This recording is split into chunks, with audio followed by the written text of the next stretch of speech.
And Erica Ruiz. When a student reports a sex crime at school, administrators investigate. But even if the allegations are serious, we have found that school authorities don't always call police. News 13's Jessica Garate is live in the Newsplex with more. We called police departments across New Mexico. Most didn't have the names of teachers in their town who'd been in trouble for sexual misconduct with a student. That means only school districts were investigating these cases. Some in law enforcement say schools are not trained to be detectives. They do what they're able to do. When allegations of sexual misconduct surface, are school districts prepared to investigate? Absolutely not. News 13 pulled records and examined cases from across the state to learn more about how schools responded when a child makes an accusation. In the past 10 years, the Public Education Department has revoked 35 licenses of teachers for sexual misconduct with students. Out of those 35, only 9 have gone to court. So what happened to the rest of them?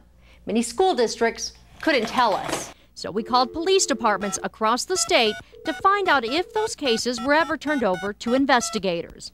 Of the remaining 26 cases we discovered, only 4 had ever been reported to police. Take the Gadsden School District in Anthony, New Mexico, for example, where 3 teachers had their licenses revoked for sexual misconduct with students. We asked who looked into the cases of Gilbert Caceres, Manuel Rodriguez, and Horacio Segura. Were these cases ever reported to police? The district told us they couldn't comment because of the student and personnel confidentiality law.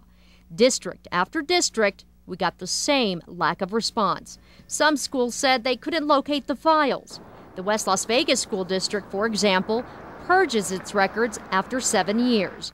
But several districts, such as Gadsden, told us they reported these incidents to appropriate law enforcement authorities when it was necessary. Bernalillo County Sheriff Darren White says no case should go unreported. My fear is that all too often in New Mexico, these schools are not doing that because they're worried about bad PR. Public Education Secretary Dr. Veronica Garcia says there are other reasons to be alarmed about a failure to report. Sometimes there used to be confidentiality agreements where if you quietly go away, we'll let everything be. This year, a new law requires districts to inform the state. We began the collection of documents. What is it that the district has? So we take a look at everything that the district has. Dr. Mary Rose Cidi Baca oversees the state's Ethic Bureau. We asked her if districts were doing quality investigations into sexual misconduct. It varies, and it probably varies depending on the type of staff and the kind of training that the staff has had at the district. Dr. Cidi Baca says usually superintendents, principals, or human resources staffers do the investigations. Many in law enforcement believe that's not good enough. Take the case of a male substitute teacher caught in the girls' bathroom at Albuquerque's Madison Middle School this year.